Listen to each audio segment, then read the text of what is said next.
Today, let's talk about CPM.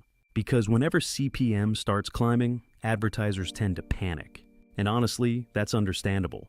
Higher CPM usually means higher acquisition costs, less room to scale, and more pressure on profitability. But here's something I think many advertisers misunderstand.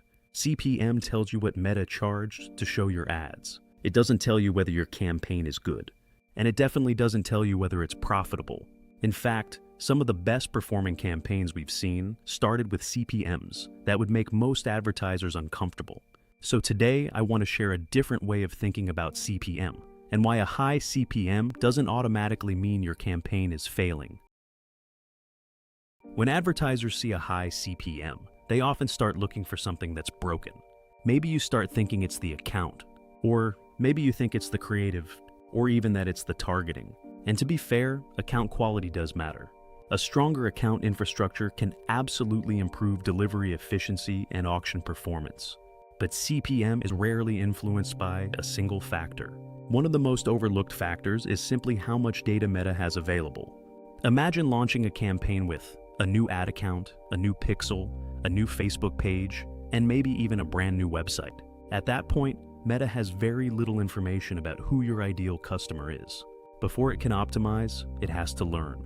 That means testing audiences, behaviors, and conversion signals to figure out who is most likely to buy.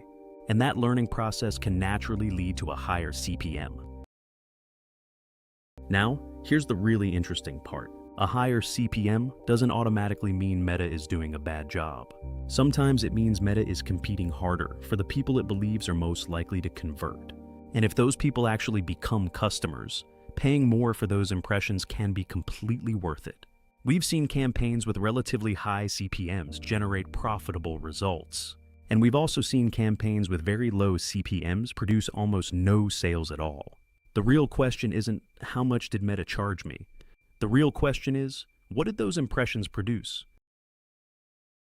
So if you're launching a fresh campaign and seeing a higher CPM than expected, don't panic.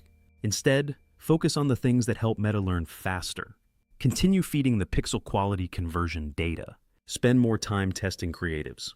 Different hooks, different angles, different formats. Because creative testing often has a much bigger impact than trying to force CPM lower.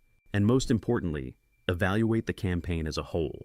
Look at CTR, CPC, conversion rate, CPA, purchases, not just CPM, because no single metric can tell the full story. So, the next time you see a high CPM, don't immediately assume something is wrong.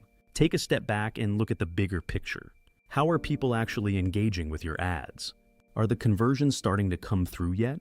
Is Meta finally starting to learn what works?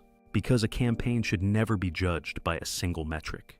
And CPM by itself rarely tells the full story. And that leads to a much bigger question. How do metrics like CPM, CTR, frequency, and purchases actually work together? In the next episode, we'll look at real campaign examples and explore whether these numbers should really influence your decision to scale, optimize, or shut down a campaign. See you in the next one.